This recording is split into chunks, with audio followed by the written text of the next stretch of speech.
O seu objetivo é emagrecer, é perder peso, mas você não aguenta mais lidar com aqueles pensamentos que giram em torno do seu planejamento de que você vai comer, como você vai comer, que hora você vai comer. E aí você até inicia o seu dia, beleza, faz um café da manhã que você julga saudável ou até não come. E aí depois você faz um almoço com saladas, com verduras, com proteínas, mas quando vai chegando a tardezinha, pensamentos começam a te perturbar, porque você começa a planejar o que você vai comer mais tarde, mas você tenta lutar contra esse pensamento. Na maioria das vezes você nem compartilha com outras pessoas, você guarda tudo isso para você. E eu sei que muitas das vezes essa luta é cansativa e dolorosa. Você assalta a geladeira, pede um iFood ou qualquer outra coisa, mas você sai do seu planejamento. E depois que você sai desse planejamento, você se sente fracassado. E você começa a pensar que tudo vai dar errado mesmo, que mais uma vez você fracassou e que você não tem forças o suficiente para lidar com tudo isso. Se você se identificou com alguma dessas coisas, esse vídeo é para você. Hoje eu vou te dar 3 dicas de como combater a compulsão alimentar. Então, eu vou te dar a primeira dica para te ajudar a lidar com os sinais da compulsão alimentar. E eu quero te fazer uma pergunta para a gente iniciar. Você se considera uma pessoa controladora? Se você se identificou com alguma das características lá do início do vídeo, muito provavelmente você tem características controladoras.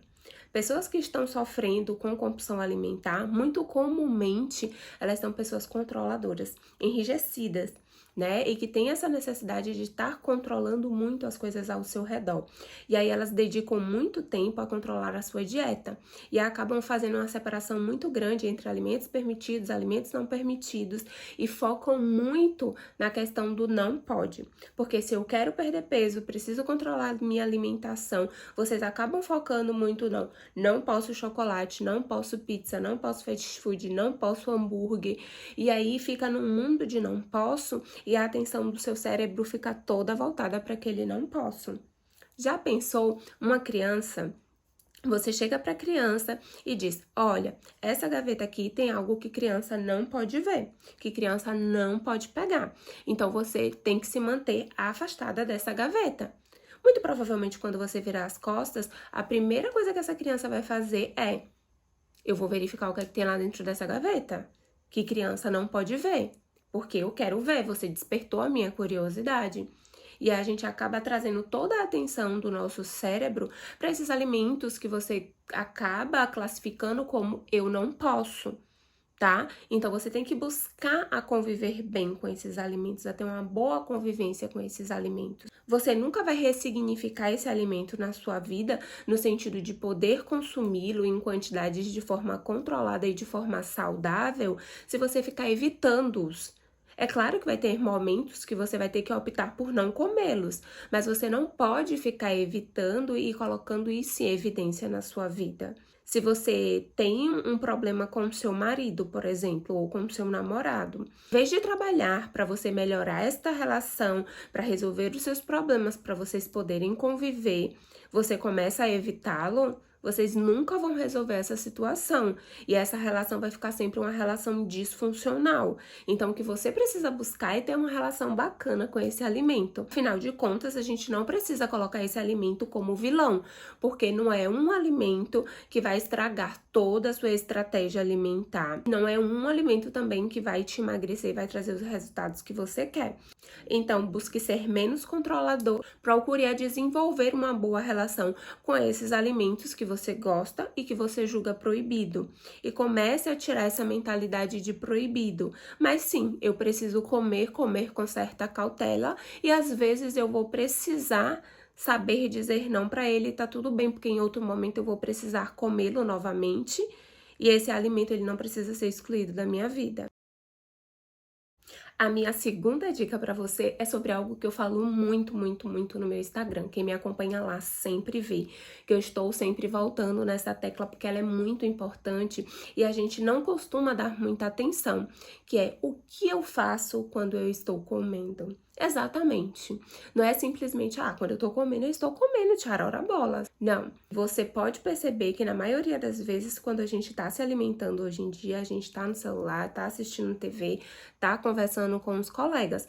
É claro que vai ter momentos onde você vai fazer refeições sociáveis, onde você vai estar com amigos, com familiares e você vai estar ali conversando e interagindo. Mas a maior parte das suas alimentações, elas precisam ser feitas com a atenção voltada para aquele alimento. E aqui eu não tô querendo te pedir um padrão de excelência e nem quero dizer que você precisa atingir esses padrões de excelência, mas eu quero que você volte para e se perceba nesse processo. Você sabe em média quanto tempo você leva para fazer a sua refeição? Digamos que você passa 5 minutos para fazer a sua refeição. Então, hoje eu não vou te pedir para que você comece a fazer uma refeição de 20 minutos, que seria uma quantidade mínima de tempo que o seu cérebro vai começar a ter a percepção de que você está alimentado ou não e te mandar sinais de saciedade.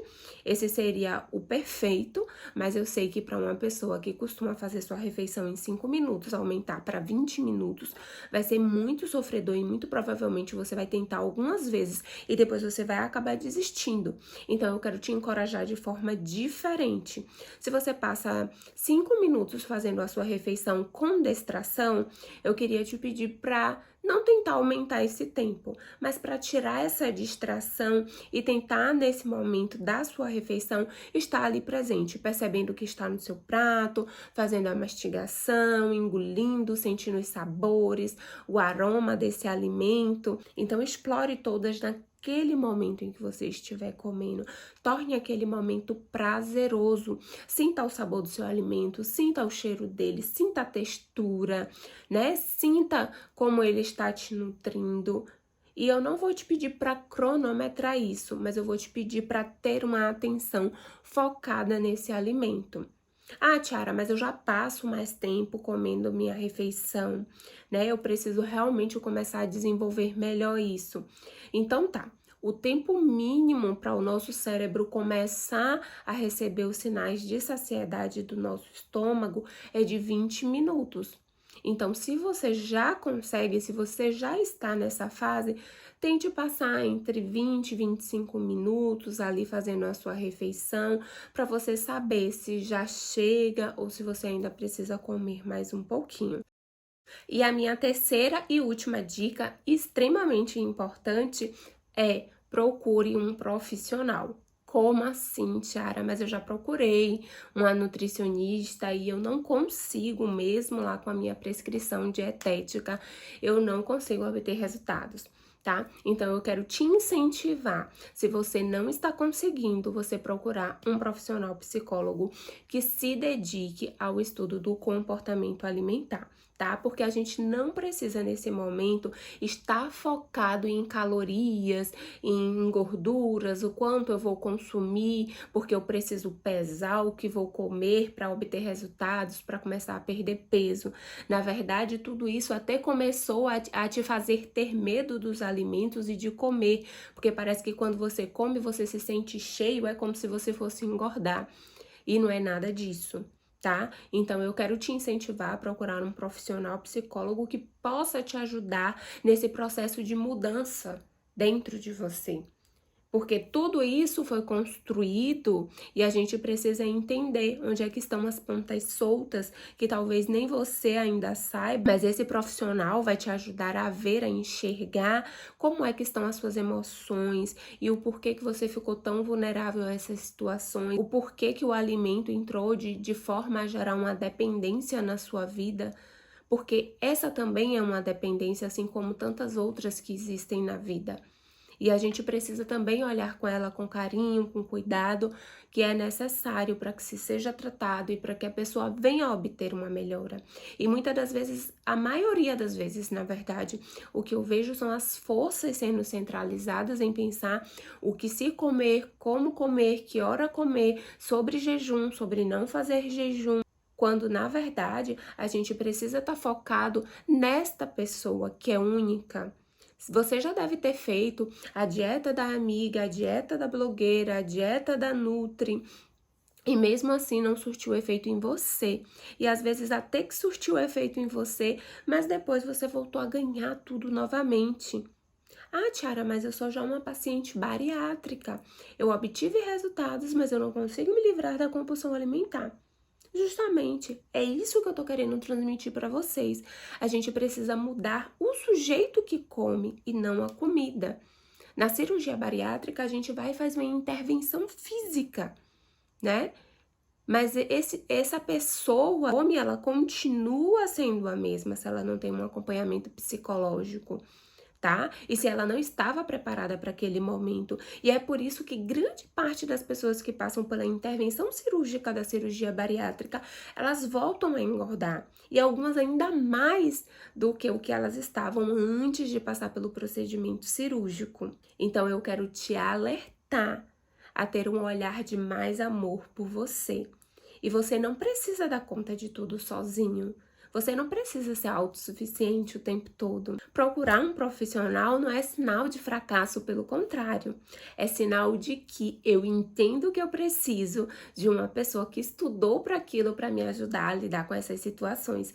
Afinal de contas, tem um exemplo que eu sempre gosto de dar para os meus pacientes que, se você descobrisse que está com diabetes ou que os seus ritmos cardíacos não estão regulares, você muito provavelmente ia procurar um médico para te ajudar a lidar com essas situações, para tomar um remédio se necessário, para mudar o seu estilo de vida. Por que com a compulsão alimentar não seria desta forma? Lembre-se que os preconceitos, na verdade, eles só acabam nos afundando ainda mais, porque eles nos impedem de avançar. Então, não seja o seu carrasco, não se impeça de avançar. Pelo contrário, use todas essas dificuldades de trampolim para você avançar na sua questão da compulsão alimentar e em todas as áreas da sua vida.